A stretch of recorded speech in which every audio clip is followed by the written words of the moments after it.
Good afternoon, everybody. Thank you for coming and welcome. Been a lot going on lately, right? So when we set this up, I guess it was probably Krishan, like 6 months ago? I don't know, 4 months ago. No idea that it would be so timely, but it certainly is. So glad y'all are here. Hopefully, we'll get some good information and maybe be a little bit more educated when we leave today. My name is Wes Kaufman, by the way, sorry. For those of you who don't know, I'm one of the partners at Heartwood. And today we've got our partners from State Street here with us, Krishan Nagim and Michael Arone. Krishan is our support person for this region, and we have a great relationship with them. And Michael Arone is on the senior leadership team at State Street. He's kind of the thought, voice, and face of State Street a lot across the country. Probably, if you watch CNBC, you've seen him on there.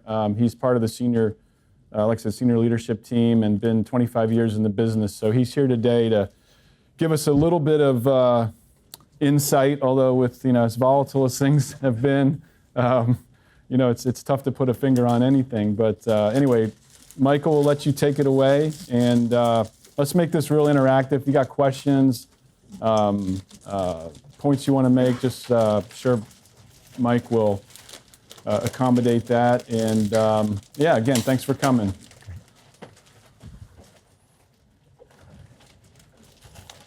Good afternoon, everyone. Thank you so much for joining. Appreciate it. We know that there's lots of things you could be doing. You could be at home, you could be at work, you could be playing pickleball. I see a pickleball shirt, golf, whatever. So the fact that you've taken some time to join us today to have some lunch and get educated or learn a little bit more about our opinion on the world, I'm incredibly grateful for. And I know your time is valuable, so thank you. Another thing I would just mention kind of before we dive into it is that we know that capital markets are complex, they're dynamic.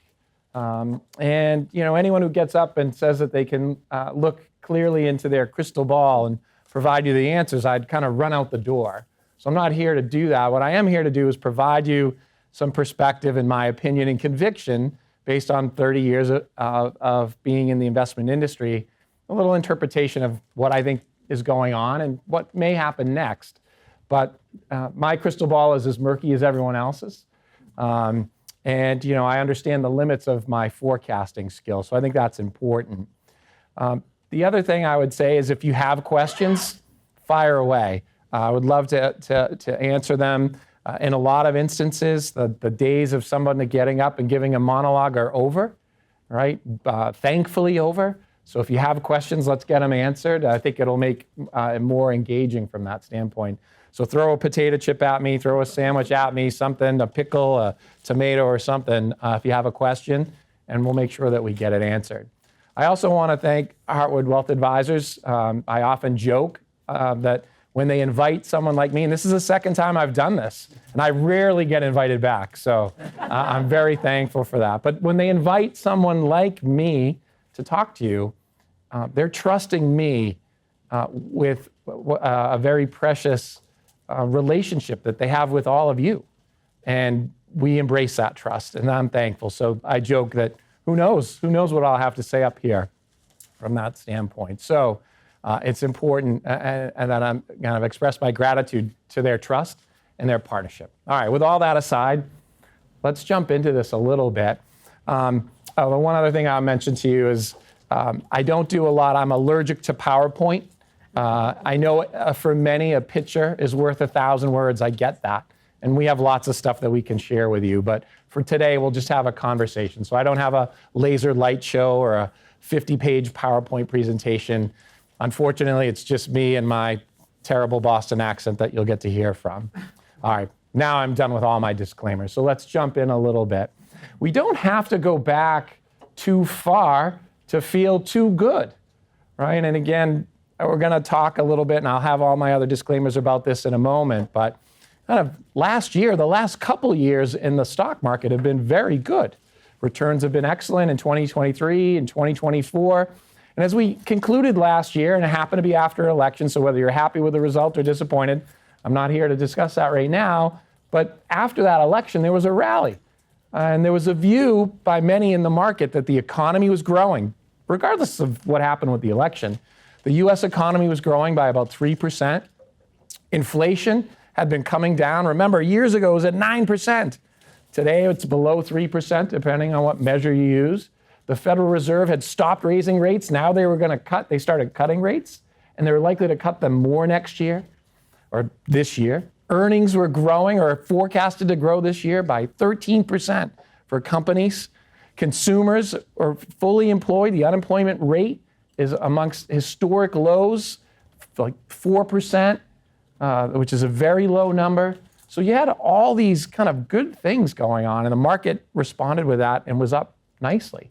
Now, then you had this election, and investors got enthusiastic about this idea that the Trump administration would bring in deregulation, lower taxes, lower energy prices, and be kind of that traditional pro-growth kind of presidency that we often associate with Republicans. That was the viewpoint. And markets were like, Max Americana, US exceptionalism, right? You hear that term, you read about that term, and ultimately there was a feeling that this was just going to continue in perpetuity. And in fact, you don't have to go back all that long. In the middle of February, the S&P 500, right, a broad measure of US stock performance, hit a third record for the year, this year, in the middle of February, around the 18th or 19th.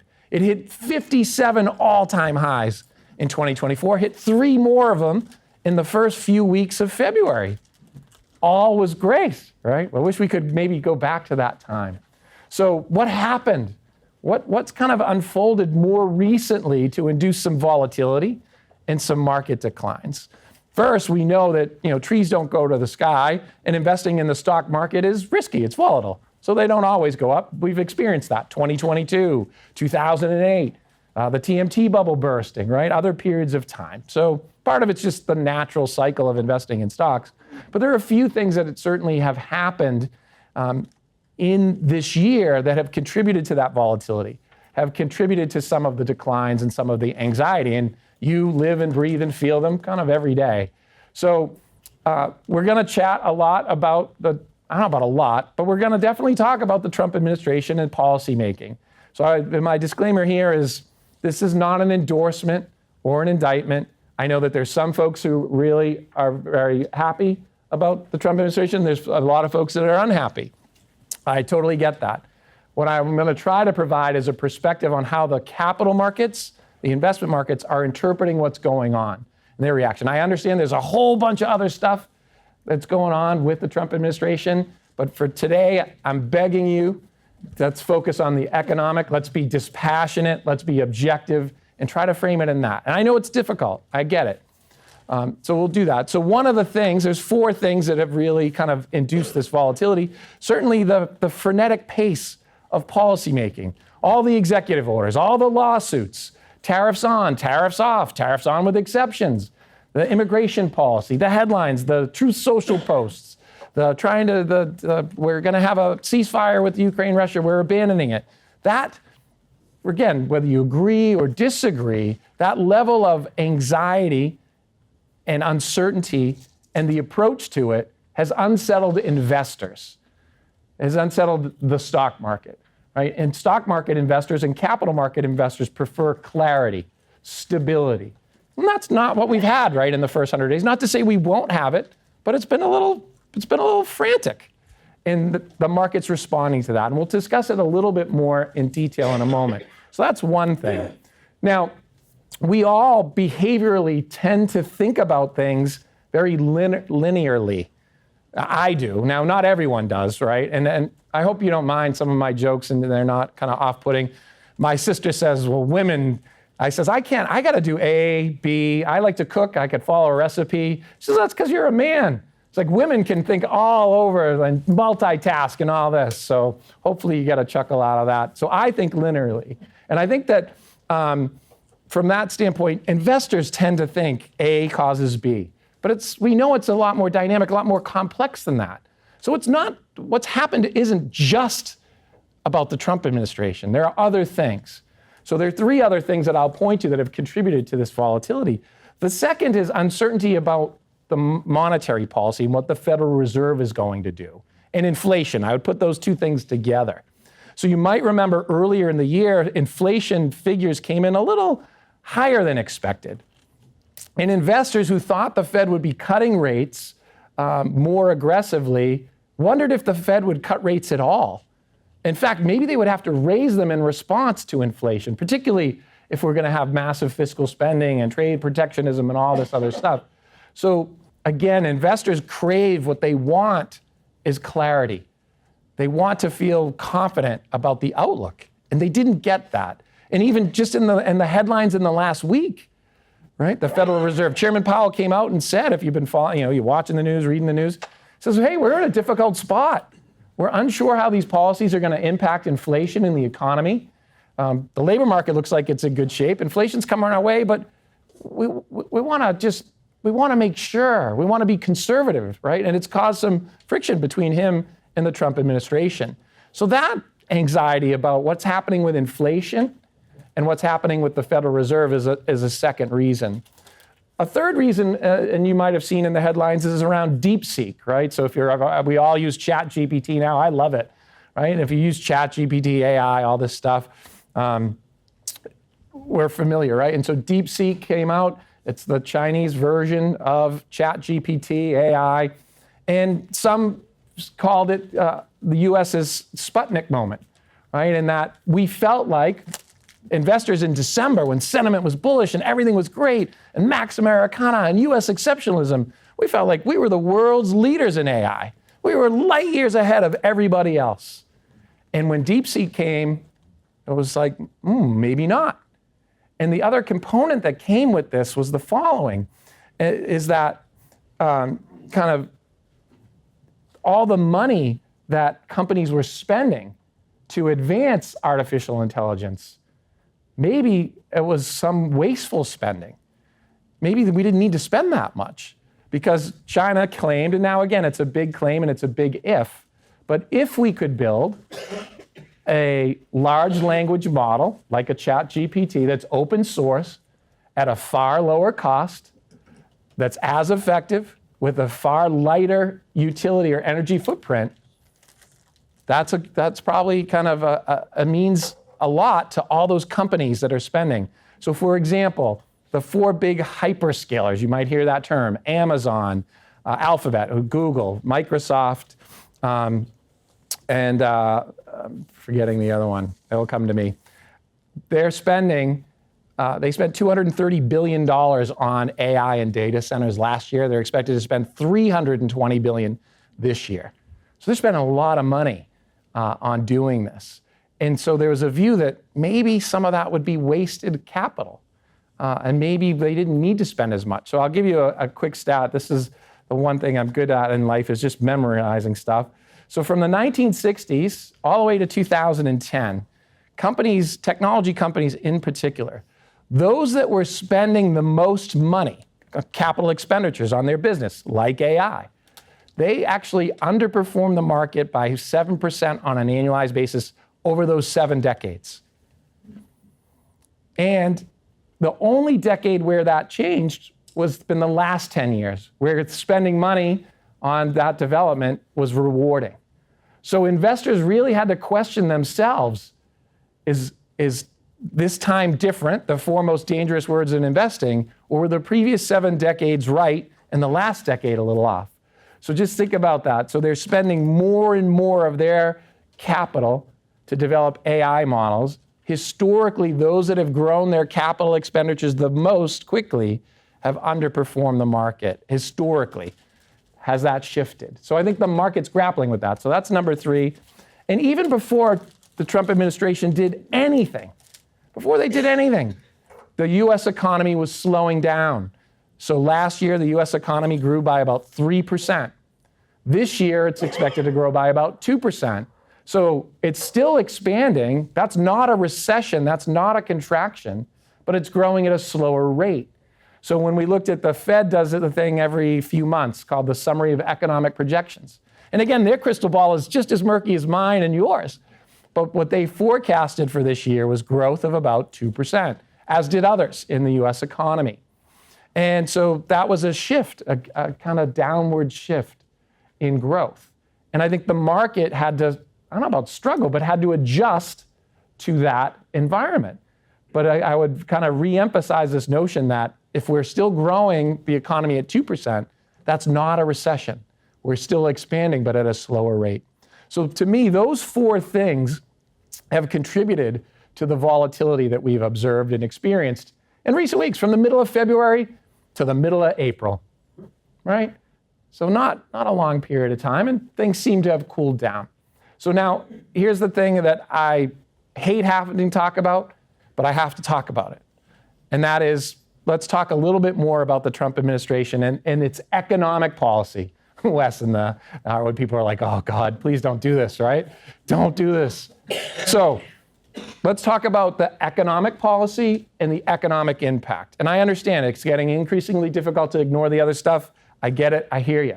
But let's focus on that, because that's kind of what I'm here to chat about, okay? This isn't an indictment, it's not an endorsement. I don't know if it'll work, I don't know if it won't work, but I'll share with you what I think is why, what are they doing and why.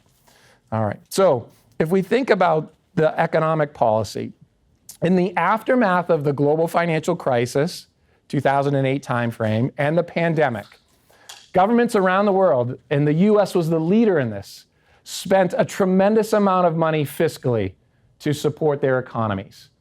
And monetary policy was very easy. The Fed central banks kept interest rates low, and they increased the size of their balance sheets, trying to stimulate the economy for fears that the global financial crisis and the pandemic would cause damage, cause a recession, the labor market, et cetera. They wanted to avoid that. So they spent tons and tons of money to do that. The US spent the most and did the most in almost every instance. And there was a growing narrative. Now, again, I'm not saying I believe it, I'm not saying you have to believe it, but there's a growing narrative that that stimulus, the transmission mechanism to the real economy, is broken, that it doesn't work, right? That it only benefited a few and left far too many people behind. People point to things like the income gap, the wealth gap. Those are real things. They're big. They're wide. They're wider than they've ever been. Those are facts. Like, that's not like a big debate. We've all gotten richer. That's for sure. Today, people in poverty are far better off than folks who were in poverty a long time ago. So everybody's wealth has increased, but the gap between the richest and the poorest is as wide as it's ever been. And so there's this view that left a lot of folks behind. The other consequences of all that debt and easy spending, fiscal spending, and the easy monetary policy was that debt increased and deficits increased, right? So you'll remember, headed into the election, what about the deficits there? The US deficit as a percentage of GDP is north of 6%. That's equivalent to where we are in periods of war and recession. But I just told you, last year we weren't in war and recession. The economy was growing, right? Earnings were growing. Consumers were spending. Businesses were in good shape. So the deficit has grown and the debt has grown, of course, throughout that process. So those were consequences. So we vote, right? People vote. Last year, I think something like more than 40% of the world's global population was eligible to vote in an election last year. And they voted. And they tended to vote towards populist conservatism, like the one that Trump is espousing. So Trump said, hey, look, we hear you. We hear you. We hear that you believe that the transmission mechanism between government spending and easy monetary policy in the real economy, it's broken. And we have the economic policy to fix it. We think that we know the solution to fix it. Now, again, I'm not saying they have the solution. I'm not saying they don't have the solution. I don't know. But here I want to provide the context. So when you say, like, we get a lot of we get a lot of calls, we get a lot of investors. Why? If the economy was growing, the consumer was good, and unemployment was low, and inflation was coming down, and businesses were doing good, why do this? This is the why. This is the why. They believe that it benefited a far fewer group of folks and they want to fix the real economy. You'll hear Besant, right? You've been following the news. Wall Street has made its money for 40 years. It's time for Main Street, right? That's what they say. That resonates with their voters. Now, again, I'm not saying it. I'm not saying I believe in it. It's the narrative, right? They believe that that resonates with their constituents, with their voters, right? And they believe that that's true. And they believe that they have the formula to fix it. And they've told us, Besant has told us, Trump has told us, his advisors have told us, we don't care about a little stock market volatility. There'll be some turbulence, right? There'll be some short-term pain for long-term gain. Wall Street's had its turn. It's funny because Besant, by the way, in case you know separately, he made $1 billion as a hedge fund manager. So I guess now that he made his billion, the rest of us can't make ours. But side note. Anyway, so, right, it's Main Street's turn. It's other people's turn. And we have the formula to repair that. So what is that formula? So this is the why. Like, why are they doing this? If everything was so great, why? So that is the why. So what are they doing? So they're doing, in my opinion, 6 things. Right, and for those that are kind of more curious-minded, have time on your hand, it's not a terrible read or anything like that. Stephen Moran is the head of the National Economic Council. He's on Trump's economic team, and he wrote a paper about a user's guide to restructuring the global trading system. It's the roadmap. It's part of the roadmap that they're following. So, in my opinion, the Trump administration is trying to do 6 things to repair that mechanism and the real economy and help Main Street. Now, again, I'm skeptical that all these things will work, but I don't know. I also acknowledge that there are people smarter than me. So 1, they want more balanced trade, more fair trade. Now, they recognize that as the world's richest country, as the world's reserve currency, we're not going to have balanced trade. We're going to have a trade deficit, but they want the terms to be fair, and they want more balance. And they want those trade barriers to come down. We could talk a little bit about that in more detail, but that's a goal. A second goal is they wanted to restore America's kind of industrial manufacturing. That's a second goal of the economic policy. The third thing they want to do is they want to lower interest rates. So you'll remember when Trump addressed Congress, at the time, 10-year Treasury yields were falling. And he made note of it. He says, oh, do you see the 10-year Treasury yields falling? Great news. Besant, right, the Treasury Secretary, has said, we're not focused on stock market volatility, we're focused on the 10-year Treasury yield. Well, when you have a massive deficit and you have to issue all this debt, lower rates help you finance that debt. It's helpful. They also believe that it'll stimulate growth and entice people to come here.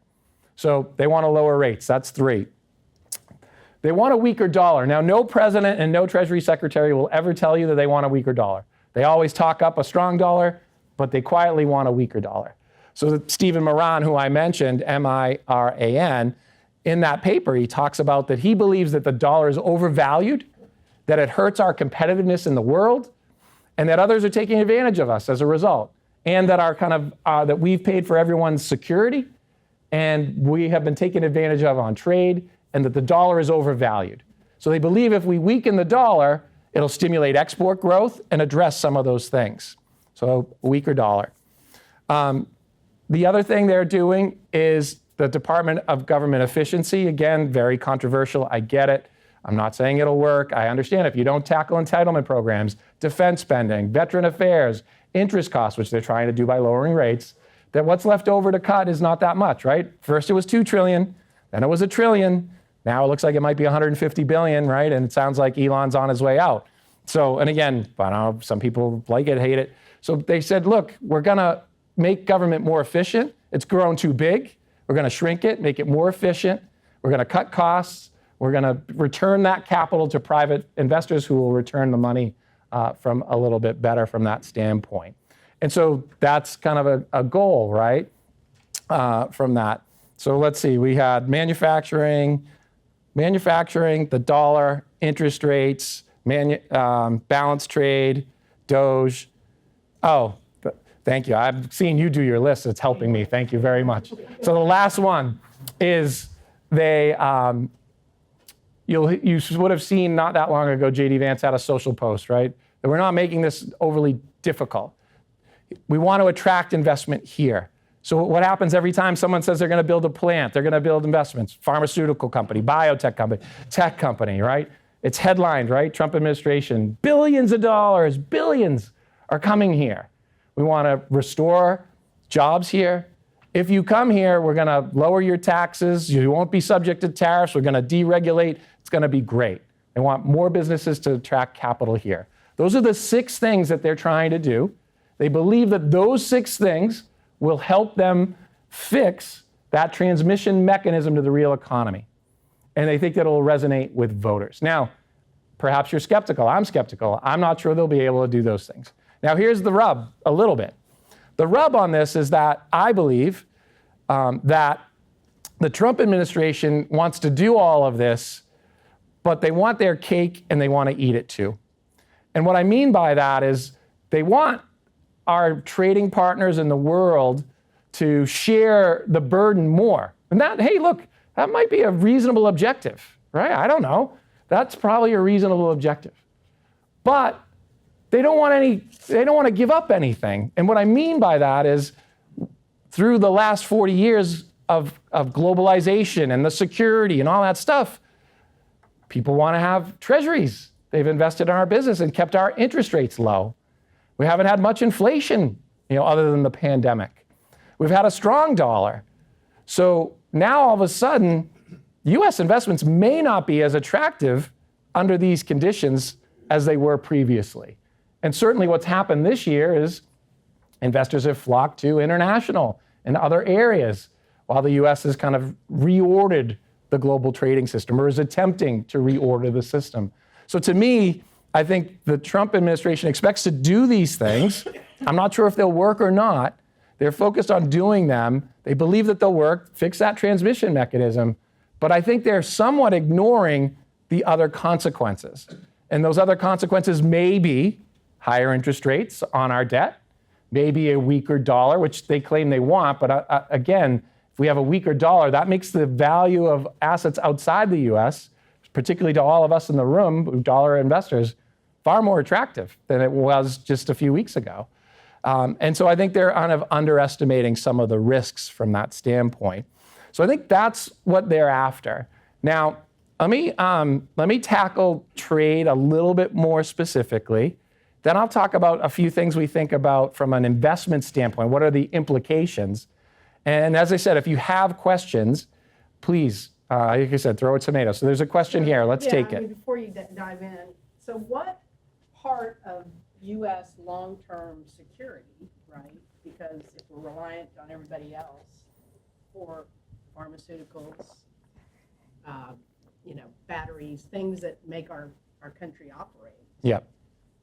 How much of that is embedded in this? Right. I mean, they don't talk about that much, but that's what I've always felt. I mean, there's a reckoning. There has to be a reckoning. Yeah. Right? Clearly with the deficit. Yep. So, is the commentary anti-talking about that for creating fear or whatever, right? I mean, how does all that play in? So we can't I don't think we can just sit around without doing something. Right. So that's why, in terms of when I say they want... Hey, Mike, can you maybe just paraphrase? Sure. For the folks here, on Zoom. yeah. Okay. And there are folks on Zoom, right? Yeah. Do we have the ability to check in with them if they have questions? Okay. If someone could help, I'll check in with them, but we'll check in with them in a minute. So the question is that there is a part of this, and please let me know if I get this right, that we do have to manufacture key things for our national security, right? We're not going to outsource our military. And the person that posed it didn't say that one, but pharmaceuticals, right?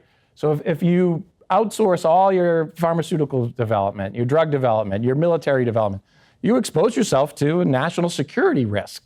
So there's a component to this that may or may not be talked about as much, and that's important from that standpoint, and acknowledge that. So one of the things when I mentioned, they're not suggesting that we'll have balanced trade or that we'll have a trade surplus.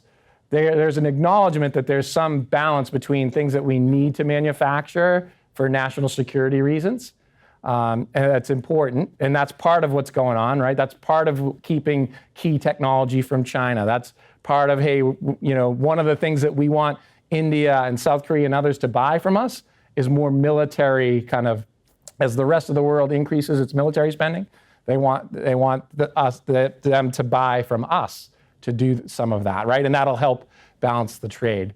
So one of the things that I was kind of headed towards, which is a very good segue, is around tariffs, right? So tariffs on, off, with exceptions, has been created uncertainty. Yep. Before you dive into that, Yeah. we have a question from Perfect. So, and it sort of follows on. Okay. So, basically, what are your thoughts on the flight of capital from the U.S., stocks, treasuries, dollars? Is this seen as something that's short-term, longer-term, or do they want it to be a fundamental shift, like, forever? Yeah. A fundamental shift. Right. So I don't think that the goal, when I listed those 6 things, and again, I don't have it all right or all perfect, their goal, they being the Trump administration's goal, isn't for capital to leave the US, right? They actually want to attract it. They want it to be here. So part of what I was kind of suggesting is this kind of the whole, they want their cake and eat it too component, is that they want to do these things to help fix what they believe is that transmission mechanism, middle America, everybody else, help with the real economy, Main Street. They want to do that, yet they don't want assets to flee the US. However, given some of the frantic pace of policymaking, the uncertainty, the weakness in the dollar, the massive amount of debt and deficits that we have, if we become, and I'm not saying we're there yet, if we become a less reliable partner, we're telling everyone else, hey, you're on your own for your national security. And by the way, we want more trade on our terms. There's less willingness for other parties to want to own U.S. assets. So you'll know that U.S. stocks and assets have outperformed everybody else for 15 years. And they've commanded a premium in terms of their valuations to everything else. The point here is that perhaps one of the consequences of what they're trying to achieve economically is that now we don't command that same premium, that we're kind of just like everybody else. Now, also throw in the fact that I mentioned around the DeepSeek, right? Part of the premium that was paid was the view that we were the innovator, the tech leader. And I'm not saying we're not. I'm not here to paint an anti-American picture, not at all. But the view here is, hey, we were far ahead of that. That contributed a lot to earnings growth, innovation, future growth. And now it's like, well, is that true? Have we fooled ourselves? Combined with some of these other economic policies, and all of a sudden, those assets that are far cheaper than US assets in terms of valuation, they look a little more attractive. So I don't think the Trump administration wants capital flight. In fact, J.D. Vance says, come here, we want you. And they celebrate every time anyone opens a factory or anything like that, right? They tout it, they celebrate it, they tell you billions. They want money to come here. I just think they may be fooling themselves. So I think this, depending on how this plays out, if the dollar is continually to structurally weaken relative to other currencies, other assets become more attractive. So to the question about, hey, is this just a kind of a temporary thing or more sustainable? I guess it depends on how aggressively they continue to push on these policies. I think that, from my viewpoint, that some of the flight of U.S. capital, that China and Japan and others are selling treasuries, you're going to see it in the headlines. It's exaggerated, and it's an attempt to get you crazy, and it gets you crazy. And the data doesn't suggest that China and Japan are, massively selling their treasuries. That's not what the data suggests is happening. China, for example, in 2009, had $1.3 trillion in US treasuries. Today, they have $761 billion. So yes, they have been diversifying their dollar assets away for some time. But they're not all of a sudden, due to Trump policy, doing it. They've been doing it for a while. And now those who follow gold will know that gold's been rising. One of the primary buyers of gold has been China, as they try to diversify away from dollars. So they are doing it, but it's not as if they're doing this in response to Trump policy. They're doing it because they hold a lot of dollars and they want to diversify away from those dollars because we are, at odds, if you will, right? There are two world economic superpowers. I want to hit on the tariffs quickly, and it goes to this question a little bit. So why tariffs, right? Why are we doing this? Like, what's the goal? You'll hear a number of reasons. I'm afraid to say how many because I don't know if I lost count. So we'll do it, and then we'll tell you how many. So one's to balance trade, right? You hear that, or more fair trade, balanced trade. We talked about that a little bit. One's to restore manufacturing, right? We're doing tariffs because it's going to help us restore manufacturing. Raise revenue, right? Or we're going to collect billions of dollars. You hear Trump say that all the time. Billions, Navarro, et cetera. You hear, and I'm sorry to point, national security. We've got to do this for national security. We're going to prevent fentanyl and other illegal drugs coming in here. We're going to stop illegal immigration. And so those are all the reasons, right? Balanced trade, revenue, all the ones I mentioned. I think there's 5 or 6 of those. I do lists. See, I am linear. So those are all the reasons cited to do tariffs. Now, when I think about this, what is the true end game? So, and I apologize, I'm not trying to skirt your question. So some of the issues of national security are real. We need to manufacture things here to protect our national interests. Absolutely. So let's set it aside. Let's set the social ones like fentanyl and stopping illegal immigration from happening aside for a minute. Those are not that they're social issues, but they're a little bit different from this. So let's focus on the more economic ones. So balanced trade. So the US has increased its trade deficit for 55 years. In 1970, nominal GDP in the US was $1.1 trillion. Today it's $30 trillion. Per capita income in 1970 was $5,300. Today it's $86,000. So despite the fact that we've had this increasing trade deficit, it hasn't prevented the US from becoming the wealthiest country. Right? Our wealth has grown. Right? Our biggest export is dollars. Right? And again, that may unsettle some, right? But our biggest export is dollars. Our partners' willingness to use the dollar as the world's reserve currency. That is our export. So the US makes up 25% of global GDP, but 60% of the world's reserves. 80 to 90% of transactions done around the world, bought or sold, are done in US dollars. This exorbitant privilege, one of the consequences or costs, is a deficit. Mathematically, it's a certainty as the world's reserve currency that you will have a trade deficit. So this notion that we're going to balance trade, unless we want to, again, give up some of that, which is what's happening. The dollar's weakening. I'm not saying we're going to be, for as long as I live, the US is going to be the world's reserve currency. But kind of folks are backing away from that, and that's making things a little bit different. When I think about restoring manufacturing, so in the 1950s, 35% of the US labor force was in manufacturing jobs. Today, it's about 12.8 million people. That's about 9%. That number has stayed pretty stagnant throughout both Trump's first presidency, Biden, and now. And so what's interesting is when you look at Germany, who's held up as the standard of manufacturer, right? In 2000, they had a trade deficit as a percentage of GDP of negative 1.5%. In 2024, they had a trade surplus, right? What perhaps Trump and JD and Hassett and Besson and Navarro and Lutnick and the crew want, of 5.8%. In Germany, over that 25-year-ish time frame, the percentage of their labor force in manufacturing declined from 20% to 16%. Why?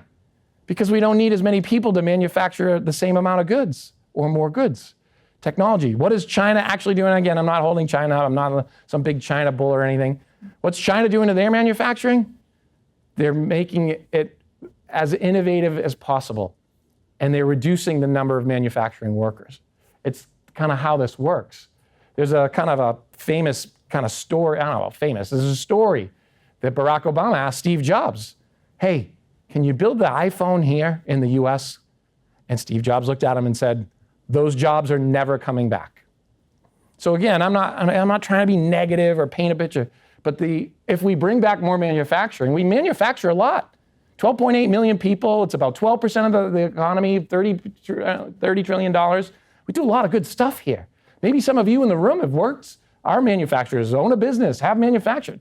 We manufacture a lot of stuff, high quality, great stuff. We just don't need as many workers to do it. The way I think about this is we were an agricultural society. We don't have as many farmers as we once did. We were an industrial society. Manufacturing was 35% of employment.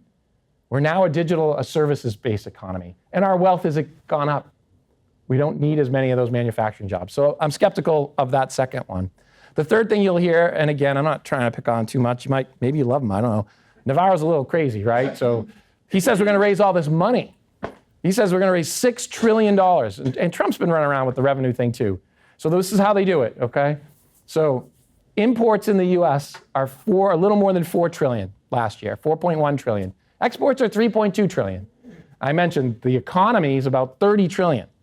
Trade, both ways in the US, meaning imports and exports, 24% of the economy. Big, but nowhere near. This is why when we look at Canada and Mexico, trade for them is 67%, 73%. It's why he's using this as a leverage point. It harms them much more than us. Europe's 50%. China, it's only 37%. So again, I think people think, oh, China, that's why Trump says they don't have the cards, we're going to kill them, blah, blah, blah. China says, go ahead, because they've diversified, they've done some other things. And I'm not holding them up to be perfect, but they've done other things, right? So only 37%, we're 24%. So if we think about this revenue thing, the way they do it is 4.1 trillion. If our effective tariff rate now is 15%, let's just call that for an argument, that's 600 billion a year. Right? Tariff times, 15% times 4.1 trillion. I was a finance major, I'm not good at math, I think that's 600 billion. And if you times that out over 10 years, that's $6 trillion. Here's the problem with that thinking. The challenge to that thinking is it suggests that all of us are gonna go to the store, and some of those costs, not all 15%, but some of those costs are gonna show up in some of the things that we buy. And again, I think that story is exaggerated, but it's definitely gonna show up some. And so we're probably not gonna buy as much. We're probably gonna buy less. So in order for us to capture that revenue, we'd have to buy the same amount at 15% higher prices or an increasing amount. Economically, that's just not likely. The other thing is if we're gonna buy all those imports at the same level, then your other policy isn't working. You're not bringing manufacturing capacity back to the US if we're still buying the same or an increasing amount of imports. That's not what you're doing. So they're not likely to collect as much revenue as they claim. So what is the end game? Why do this?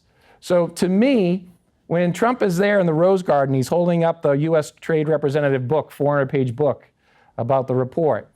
There is a list of things that countries do to limit US exports. And that he has a leg to stand on. And that we should address. Tariffs, value-added taxes, currency manipulation, subsidies to industries and national champions and other areas to promote domestic. He talks about Canadian milk, right? Things like that. Forced technology transfer, intellectual property theft. And by the way, China is the biggest abuser of this. And Besson says yesterday, they have to change. We have to reach an agreement. So here, I believe that the real logical goal is to bring down trade barriers globally.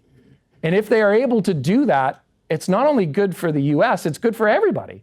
Because global trade should go up and it should be more free trade. Now, maybe someone wants to throw something at me, right? If you don't, maybe I'm a globalist or an elitist or a free trader. Those are bad words these days. But ultimately, I think that will boost global economic growth and is the true aim. So when we negotiate with India, they're probably going to buy more military stuff from us. When we negotiate with other countries, that's what we're doing, trying to bring down those trade barriers. To me, the rest is political posturing. It resonates with your base in the 7 swing states when you say, hey, we're bringing back all those manufacturing jobs your mom and dad used to have. I'm skeptical that that'll work. All right, final thing from me, and then I'll answer any other questions you have. I appreciate you spending so much time. So what does this mean from a portfolio, from an investment perspective? And that's where you work with your partners who manage your long-term financial plan. right? And it's important not to get too caught up in all this, right? People ask me a lot of the time, and again, I know it's difficult. And by the way, the social media and the TV and all of it, it's all intended to get you crazy. You want a good book? It's called Hate Inc. by Matt Taibbi. And he's got Rachel Maddow and Sean Hannity on the cover. And he says, basically, these are two of the same things. They're trying to get you nuts, right? They have completely different opinions, right? But they're intended, it's entertainment to get you crazy, and it works. And the more crazy they get you, the more money they make, and the more eyeballs they come up. So, and hey, look, I'm human. I love it too. Like I get on there, things like that, right? So it kind of inflames you, right? But ultimately, when it comes to your financial goals, people say, well, Mike, you've been doing this for so long. What do you do? Well, keeping fees reasonable. Doesn't mean the lowest cost is the thing. Keeping them reasonable. Keeping taxes reasonable, low. Again, sometimes you can pay a tax because you got a gain. You had a liquidity event. That's a good thing. You're drawing down your retirement. You got to pay some taxes potentially on gains. It happens. But keeping taxes reasonable, keeping costs low, diversifying your assets, and really saving. And many of you have saved. The rule of thumb is 20% of income, right? So if you have younger children, grandchildren, maybe you're still saving. It's really hard. And people say, oh, well, must be easy if you're making, millions of dollars to save 20%. It's just as hard for someone making $50,000 to save 20% as it is for someone making 10 million. I know some of you scoff at that, but that person who's making 10 million, they live a different lifestyle, all right? They want different things. Now, they could give them up, but who wants, it's hard to do. So saving. At the end of the day, after a long period of time, whether you got growth stocks right, or US or international, or small cap or large cap, will matter little. If you do those other things, you'll have a retirement nest egg to sit on that's likely sizable and will source whatever your goals are. Philanthropy, legacy, retirement, whatever it is, endowment, foundation, whatever it is that you want. Or not whatever it is, but you get it. Like, you'll have a nest egg. So what we're encouraging folks in the last few years, it's all been about US companies, large cap companies, growth, technology, and the Mag 7. And we've been encouraging investors really since last summer to begin to think about pivoting away from that. Not because we had any foresight on DeepSeek or what Trump was going to do, just we thought it was a good thing to do. And one of the reasons is we expected the earnings growth of those companies to slow while others came up, and that differential would collapse, and I could buy a lot of those other things for a lot cheaper. So some of the things we've been encouraging in this volatile time is revisit those safe havens, things like gold, cash, short-term, kind of intermediate-term treasuries, things like that. Defensive parts of your portfolio, healthcare, utilities, those types of things, right? Over the years, they've underperformed. People have fallen out of love with them. They're important to have. We like companies that are more services-oriented. Think healthcare services, insurance companies versus manufacturers. So those services companies are less kind of impacted by some of this trade stuff. And so we think that they might be able to do well. Dividend payers and growers, something that's ancient history, right? And that those companies tend to have very stable earnings, very solid balance sheets. And if returns are going to be a little lower, it doesn't mean they're going to be bad. I am actually quite optimistic for the balance of the year. I think that the Trump administration will pivot from some of the spinach and move to some of the candy. And that may help things, meaning deregulation, lower taxes, and the like. I think they'll want to set themselves up for potentially being kind of maintaining power in midterm elections. Again, whether they'll be successful or not, who knows? So, but dividend payers grows. If returns are going to be lower than the last couple of years, more of your total return will come from income, dividend income. That's something else to do. Alternatives is a catch-all category, but things that act differently than stocks and bonds. Some of you might recall that in 2022, stocks and bonds went down together. That's unusual. We usually pair them up because one zigs while the other zags. More recently in some of this turmoil, right, when Trump pivoted, you would have seen, he said, oh boy, we saw that the yippity-yappity bond market was acting crazy. And so Kevin Hassett said, we responded. So stocks and bonds in this time are acting a little different, so alternatives. And of course, Heartwood will work with you on kind of what that means. And so those are some of the things that we think about. Safe havens, defensives, services versus goods, alternatives, And if, in fact, you haven't owned any stocks internationally in a while, it's been the right thing, but we're uncomfortable not owning any. We suggest owning a little bit more in this environment in case this is a bit more sustainable. So that would be another thing to think about. Not to say you go all international or you abandon the US, not at all. But if you haven't owned any in a while, or relative to their weight in the world, you might want to own a little bit more of those international stocks if some of this stuff continues. So those are some ideas that we think about. Obviously, Heartwood is here to help you kind of build those portfolios, that long-term goals-based financial plan. So that's it from me. That's long enough for you to listen to me. I'm happy to take any questions you have. If there are any more questions online, I'm happy to take them. Thank you for joining us again for lunch. I appreciate your time. Thank you so much. Any other questions? There's one here. So when you were listing out there were 6 things you thought the current administration was aiming to do with their economic policy. And when you got to the 6th one, I was expecting you to say something about taxes. And you mentioned taxes a couple different times. So what is their thinking about both income taxes and then taxes on businesses? Yeah. So thank you. And so I'll just repeat it. It's around, I mentioned a number of things that I think that the Trump administration is doing to repair that transmission mechanism economically. I listed 6 things, but taxes wasn't among them. And kind of how does that fit in? Certainly the Tax Cuts and Jobs Act is expected to expire the end of this year. It's clear that the Trump administration would like to extend it in some way, shape, or form. That will also increase the deficit if there are no pay-fors. So I think the way they think about this is that there's things like tariffs, Department of Government Efficiency that'll help. So 2 of the things I mentioned were consequences of that massive spending and that easy monetary policy was rising debt and growing deficits. I believe that they think that tariffs and savings from Department of Government Efficiency will help offset the extension of tax cuts, and that the tax cuts are more stimulative to the economy than those things would curtail or contract the economy. And I think that's part of the plan. So I do think it's very important here as a takeaway. And again, who knows how this will play out. But so Scott Bessent, it seems to be at least more recently, and I know I've teased a lot, but it seems like, and I don't watch every Washington show every weekend or anything like that. And admittedly, I don't have Fox or MSNBC on every night. But it seems to me anyway that kind of since Liberation Day and some of the volatility, that Navarro and Lutnick are kind of a little bit quieter. Elon, right? He's like, hey, I'm out of here, right? They're a little bit quieter. And Bessent is kind of taking more center stage. The reason why and he's been charged with negotiating the trade deals.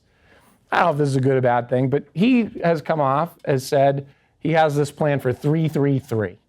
And what his plan is, and he's signaled to markets and things, and he's working in, right? And he's trying to gain influence in the Trump administration, right? So Navarro had it, right? Tariffs, and now he's trying to wrestle about, that's just part of politics, I guess. I've never been involved.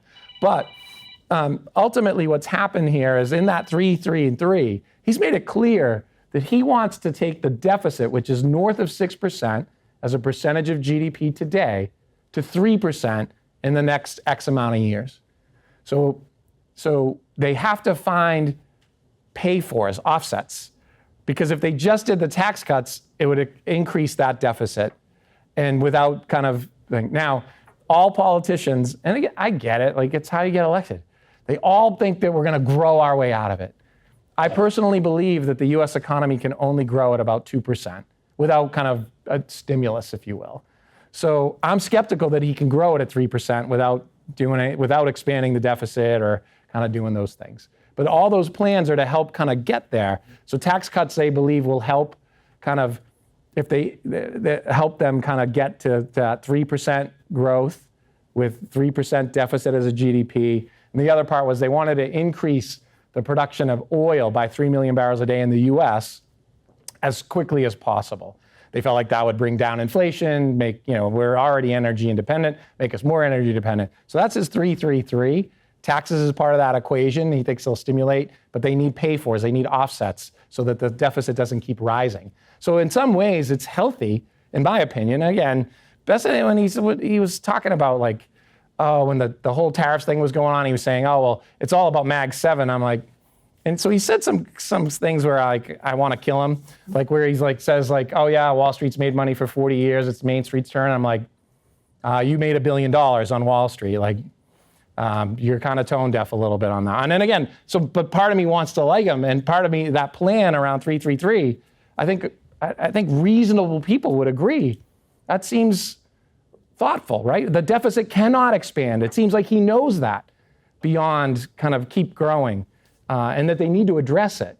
And so I think that the tariffs and the Department of Government Efficiency, these other things, are helping them to keep that balance. And that's how tax cuts come into play. Yes, sir. Any sense of what's going to happen with inheritance tax?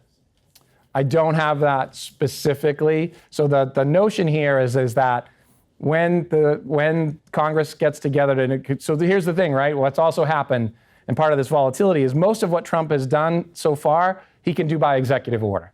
Immigration, trade, nobody can stop him, right? He can do the executive order and carry it out. He doesn't need Congress. For what taxes, he needs Congress. And so there's going to be some debate on kind of the pay force. So my point, they being the Republicans, have a fiscally conservative group of Republicans, particularly in the Senate, who will not allow, and in the House, who will not allow them to continue to increase the deficit without pay fors. So is the inheritance tax a potential pay for? Maybe.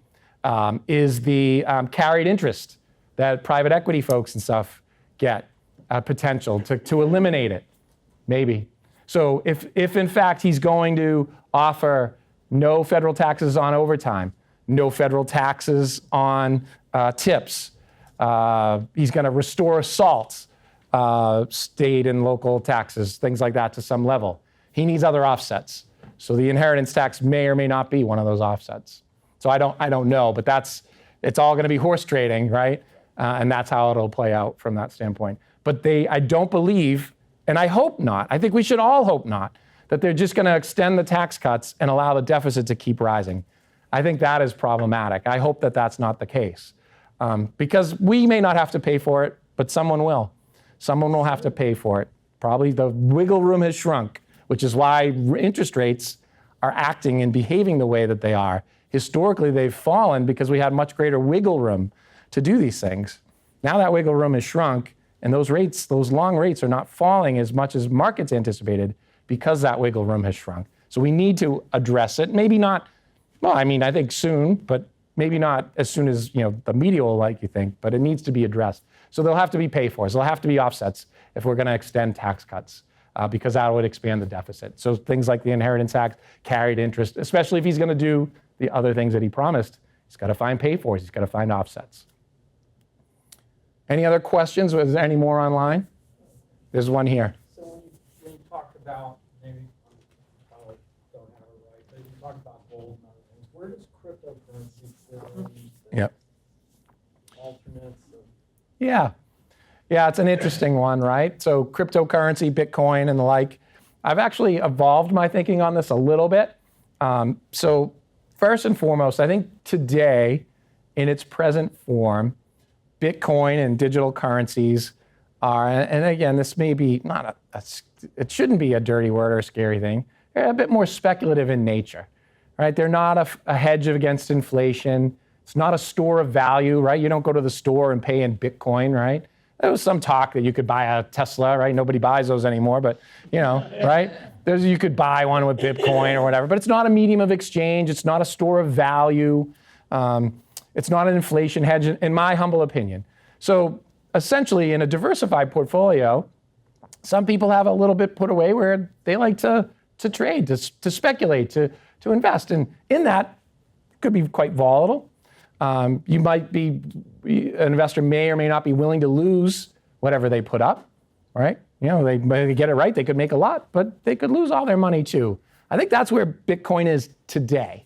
And you could see this when DeepSeek came out, the NASDAQ, right, which is representative of kind of big tech stocks, was down like 3+% that day, Bitcoin was also down a similar amount. Similarly now, we've seen a little bit of a rebound here in the last week or so, and Bitcoin's back above 93,000. NASDAQ was up more than 3% yesterday, things like that. So to me, it trades more along the line of what we think of as a longer duration, a growth asset that's kind of correlated with kind of the NASDAQ and technology companies generally. That's where it serves today. Now, the reason why I say that my thinking's evolved a little bit is I read this book by this guy, Matt Ridley, called The Evolution of Everything. So Matt Ridley, one of my favorite books is called The Rational Optimist. It's a very good book, actually puts you in a good mood. It's a good story. And he talks about a lot of different kind of things about kind of advancements, innovation. He also wrote a book on how innovation works. But he wrote this other book called The Evolution of Everything. And it was written around 2014. I read it a couple of years ago. I guess I wish I read it in 2014. So the thesis of the book, and I won't kill you and bore you too much, is basically that human nature, we tend to gravitate towards this idea that there's this kind of person or thing in charge. God, Trump, the Fed, right? The general, and that they did all this stuff to kind of make everything happen. And he says, you know what? Actually, most things happen through evolution from the bottom up. And it's inevitable and it happens over a long period of time. So each chapter in the book goes through things like biology and religion and economics and all this. Final chapter is about money. And so this was written in 2014. Like I said, I wish I read it then. And he starts talking about digital currencies. And he says, look, when currency was created, it wasn't created by central banks or governments. It was created by traders as an efficiency and a medium of exchange to make trade more efficient. And ultimately that trade increased dramatically, made everyone wealthier, right? Maybe Trump should take a lesson from that, right? And so it made everyone wealthier. And you don't need a central bank and you don't need a government to do that. The other promise of government is not to debase the currency, is not to weaken it. Yet every government around the world, what do? When they run out of land, they build more land and they issue more currency and the debts go up and the deficits go up and the value of those currencies go down. It will strike many people in the room to know that this century, gold has outperformed the S&P 500, right? I bet nobody knows that. So what's interesting, right, here, and I have a cousin, and sorry to share the story, I know sports themes don't go with everyone. He's a small business owner out in the western part of Massachusetts. And we grew up together, and he talks about, so I'll use a baseball. So we love Jim Rice. You know, I'm a Red Sox fan, sorry. He's a Jim Rice, right? And Jim Rice won the AL MVP, hit 40 home runs, batted over 300. Jim Rice made $2 million a year, like at the height of his career. Well, the Red Sox this offseason hired Alex Bregman. Bregman from the Astros. Good player, right? Won a few World Series. He hit 260, and he hit 24 home runs. And we paid him $260 million. So the point is that the value of it's like funny money. It's like crazy. And so the point is that if governments continue to debase currencies, inexorably, people may look for alternatives. Gold is at a 5,000-year high. It would touch 3,500. That's part of it. My point is that digital currency may at some point evolve into that if we continue on these trajectories. Someone may say, what do I want to hold dollars or euro or yen or won for? I'll hold this thing and I can exchange it with all of you in a different way. We are not there yet. And it will take, and according to the book doesn't predict when, but it takes a long time for that to happen. But it could. So I thought this was interesting, so I thought I would share it with you. Any other questions? Yes? I have another question about manufacturing. So I work for Procter & Gamble and I work for Pfizer. And dating back to the 80s, we started offshore manufacturing. Lower labor costs, lower raw materials, less regulation. So when people talk about bringing manufacturing back to the U.S., I get highly skeptical based upon what our labor costs are, based upon what raw materials we have. So what are they talking about when they say bringing manufacturing back? Yeah. We're not going to bring Detroit back where it was making cars like you. So I Right. don't really understand. No, I know, I agree. So I think, and I apologize, I didn't mean to cut you off. I think, so as I said, I'm skeptical, right, that you'll be able to do this. I gave the Germany example and all the things. For me, I think that message, and look, they're politicians, so Democrats do it too. I think that message resonates with their voters, and particularly with their voters in swing states. And so I don't know if they really believe that they're going to bring back manufacturing jobs or not. I, like you, am highly skeptical. I shared the story, right, that Barack Obama, Democrat, right, asked Jobs, hey, can you build the iPhone here? And he said, no, for all the reasons you cited. And so I'm skeptical that they'll be able to do that. I think part of it may be, and I don't mean to paint them, right? As I said, Democrats do it too. Politicians do it, all right? They need to win favor. They need to get elected. You need votes. So you tell those folks, hey, you know, I know mom and dad had this job and you lived a middle-class life and all this. We're bringing it back. We're going to restore it. I don't know if they really believe that or not, but I, like you, am skeptical that that's possible because of all the things that you mentioned, lower costs, lower regulation, et cetera.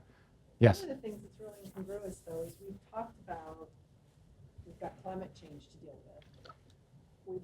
I've heard a lot about the electric car industry and how much we can do around that, and yet we're doing everything right now to dismantle that. It was one thing we were doing well at and had a lot in our favor to keep building those plants. Yeah. Yes. It doesn't seem to me right to match.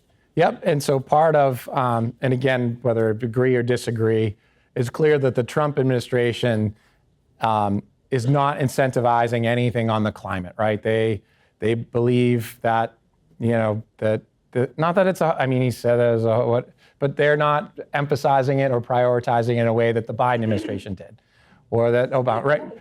Right. Yeah. Right. And so that's not something that they're focused on from that perspective. And to your point, right? I mean, in some ways, it's an interesting in terms of incongruous, to use your word, right? So Elon Musk has this brand with electric vehicles and a global leadership brand, and he destroys it by angering his very primary buyers. And the people he's kind of aligned himself with don't really care about electric vehicles, nor do they buy them. And again, I'm not saying he did right or wrong. He might believe in the principle, right? Like I'm not judging but ultimately he's kind of really impaired the brand. Meanwhile, China manufactures high quality electric vehicles at a far lower cost than we do. And they have all the rare material, all the rare earths and stuff to do it that we don't. And so this is kind of the challenge. So it could mean inflation's a little higher, could mean interest rates are a little higher, the dollar's a little weaker, economic growth's a little slower. Some of those things when it comes to how do we think about its impact on capital markets and the investment world where we operate. Those are some of the things that we think investors should prepare for. And again, not in a bad way. It doesn't mean, you know, everything's going to go. It just means kind of modestly tinkering at the edges. As I said, keeping fees low, keeping taxes low, saving, being diversified, that's what's key. Whether you get this little bit right or that little bit right doesn't matter as much over 20, 30, 40 years.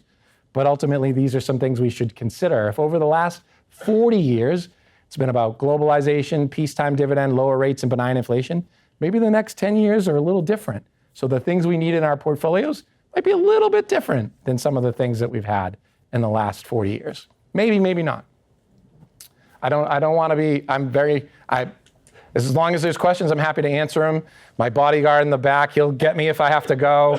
You can get the hook and kick me off. I'm not rushing anyone out of here. I appreciate all the time that you've spent with me, with us. I'm happy to take more questions if you have them, but also if you want to end or we got to go, we'll hang around for a few minutes and answer any questions as well. I know some people are shy, which I respect. I have a son like that who maybe didn't want to ask their question in front of everyone. Anything else? Yes. Think about innovation, you know, in the U.S. formerly being the leader, and I mean, that was kind of what we did. We were the innovators, now we're not, right, so much. Yeah. So what are your thoughts around that? Right, so I think So the question is around the U.S. has been the world's leader in innovation. Certainly it's led to the stock market's outperformed, wealth has been increased from that standpoint. And that seems maybe, you didn't say that, but the DeepSeek and some other, like maybe we're losing a little bit of that innovation or maybe our lead wasn't as great. I still think some of this is a bit exaggerated. So I understand that we should question or think about kind of how this changes. Now, this would happen, I think, over time. Like I mentioned in that Evolution of Everything book, things change over time. So one of the implications, and again, I don't want to get political, but if Trump is going after the Ivies and all these, and he's going to change education accreditation, and fewer international students want to come here, not that they have all the innovation, and we're viewed as kind of that innovator and higher education and those things, if that happens less and they go elsewhere, over time, you could see some of that begin to shift.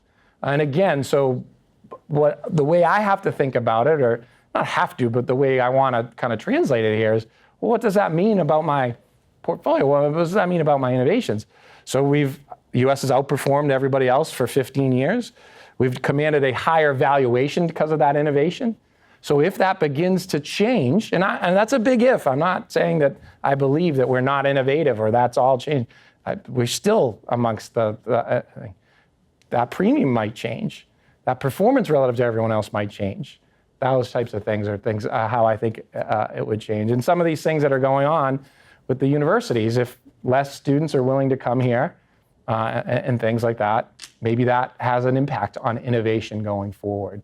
I think somebody I was talking to earlier today, so business folks today, if they don't know what the rules of the game are, they're kind of paralyzed as to what to do.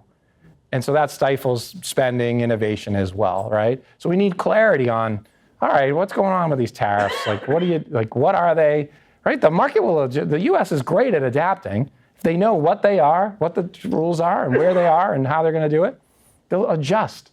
They'll move the supply chain. They'll go somewhere else. They'll figure it out. They'll pass on costs. They'll figure out a better way to do it. They just need to know, what is it? And then I'm comfortable that our innovation will continue.